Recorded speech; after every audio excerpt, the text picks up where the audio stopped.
Hi everyone. अब हम लोग वेक्टर डेटाबेस के बारे में बात करेंगे। काफ़ी इंपॉर्टेंट चीज़ होती है जब आप लोग generative AI, machine learning, artificial intelligence इन सब में काम करते हो तो वेक्टर डेटाबेस का काफ़ी अच्छा खासा रोल रहता है।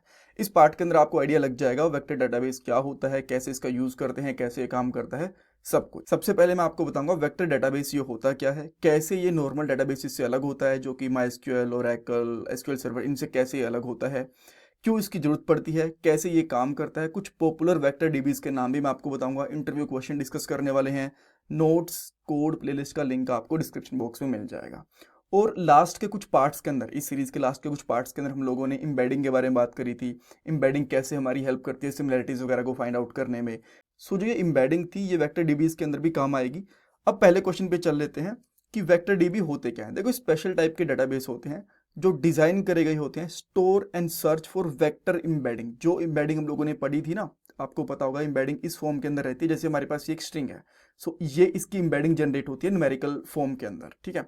सो इसको स्टोर करवाने में काम आते हैं ये डेटाबेस। और जो हमें रिजल्ट मिलता है इन डेटाबेस से जब भी हम लोग कुछ सर्च वगैरह करते हैं तो वो भी वेक्टर एम्बेडिंग की फॉर्म के अंदर ही मिलता है। और वेक्टर एम्बेडिंग ऐसा नहीं है कि बस ओनली स्ट्रिंग के लिए ही बनाई जाती है। ये किसी भी फॉर्म के डाटा के लिए बनाई जा सकती है, चाहे वो इमेजेस हो, टेक्स्ट हो, ऑडियो हो, वीडियो हो, किसी के लिए भी वेक्टर एम्बेडिंग जनरेट करी जा सकती है और उनको इसमें स्टोर करवाया जा सकता है। ऑलराइट, अब क्वेश्चन ये आता है कि ये जो डेटाबेस है नॉर्मल डेटाबेस से अलग कैसे है। हम लोग जो ये एम्बेडिंग है वेक्टर एम्बेडिंग, इसको नॉर्मल डेटाबेस में क्यों नहीं स्टोर करवा सकते।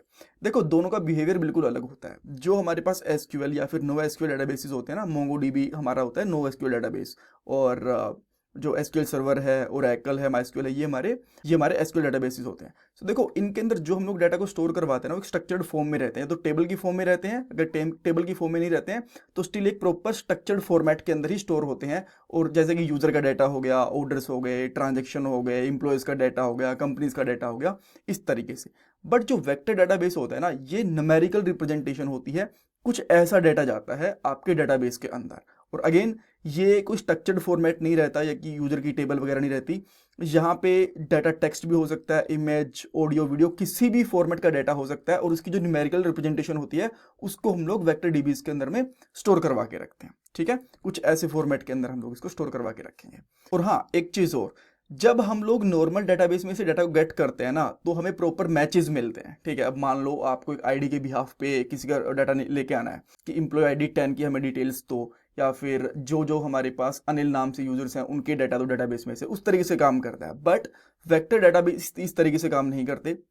बट वेक्टर डेटाबेस इस तरीके से काम नहीं करते। यहाँ पे सिमिलरिटी फाइंड आउट होती है, नियरेस्ट वैल्यू फाइंड आउट होती है, और भी कुछ तरीके होते हैं जो हम लोग जो इस पे प्रैक्टिकल इंप्लीमेंट करके देखेंगे, उसके बारे में आपको डिटेल में बताऊंगा। अब नेक्स्ट क्वेश्चन आता है कि हमें वेक्टर डेटाबेस की जरूरत क्यों पड़ती है, नॉर्मल डेटाबेस से हमारा काम क्यों नहीं चलेगा।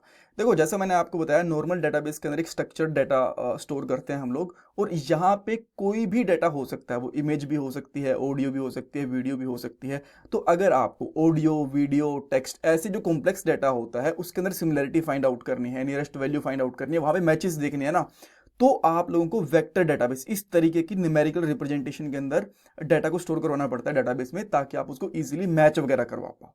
ऑलराइट, और देखो, वैसे तो लास्ट पार्ट के अंदर हम लोगों ने जो यहाँ पे आपको दिख रहा है जेसन फॉर्मेट के जेसन फाइल के अंदर हम लोगों ने डाटा को स्टोर करवा के रखा था।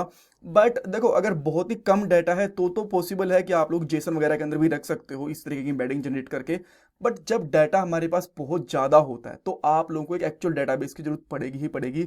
जेसन फाइल वगैरह से आपका काम चलेगा नहीं। तो इसलिए हमें एक प्रॉपर वेक्टर डेटाबेस की जरूरत पड़ती है। अब ये काम कैसे करता है, देखो, सबसे पहले मान लो ये आपका वेक्टर डेटाबेस है, इसके अंदर आपने बहुत सारी वैल्यूज को स्टोर करवा के रख दिया, जैसे हम लोगों ने यहाँ पे करवा के रखा हुआ है ना, इतनी सारी वैल्यूज को इसी तरीके से स्टोर करवा के रख दिया। देन मान लो कुछ भी आप सर्च करने की कोशिश करते हो एम्बेडिंग मॉडल से, उसका वेक्टर डेटाबेस होता है, वेक्टर एम्बेडिंग होती है, वो जनरेट होती है, जैसे आप यहाँ पे दिख पा रहे हो न्यूमेरिक फॉर्म के अंदर यहाँ पे। सो यहाँ पे डाटा है वो भी न्यूमेरिक फॉर्म के अंदर है, यानी कि वेक्टर एम्बेडिंग के अंदर होता है। और जो ये है ये भी वेक्टर एम्बेडिंग के अंदर ही होता है हमारे पास जो क्वेरी होती है। और जब हमारे पास कोई सिमिलर वैल्यू मिलती है या फिर कोई नियरेस्ट वैल्यू मिलती है तो वो हमें डाटा हमारे एप्लीकेशन के अंदर मिल जाता है।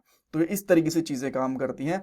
आईडी वगैरह को मैच करना या फिर नॉर्मल नेम के बिहाफ पे ग्रेटर देन लेस देन, वो वाली चीज़ें इसके अंदर काम नहीं करती हैं बेसिकली। ऑलराइट, कुछ पॉपुलर डेटाबेस के नाम वैसे तो बहुत सारे हैं, बट 3-4 काफ़ी पॉपुलर हैं। यहाँ पे पाइनकोन की बात कर सकते हो, क्रोमा, रेडिश, हाँ रेडिश को भी आप लोग चाहो तो वेक्टर डीबी के जैसे यूज़ कर सकते हो, एंड एक मिलविस का यूज़ भी कर सकते हो। हम लोग प्रोबेबली हम लोग इस सीरीज के अंदर प्रोबेबली पाइनकोन या फिर क्रोमा, इन दोनों में से किसी का यूज़ करेंगे। ये सबसे ज़्यादा यूज़ होने वाले डेटाबेस हैं। सो इसमें कुछ डाउट कन्फ्यूजन है, मुझे कमेंट सेक्शन में पूछ सकते हो। Thank you so much for watching this part guys. आजकल एक अच्छी जॉब मिलना बहुत मुश्किल हो चुका है। एक जॉब के लिए 10,000 से भी ज़्यादा कैंडिडेट्स अप्लाई करते हैं। बट अगर आप भी जॉब सर्च कर रहे हो तो इसके लिए मैं आपको एक सोल्यूशन दे सकता हूँ। शार्पनर टेक आपके लिए एक जॉब रेडी ट्रेनिंग प्रोग्राम लेके आया है।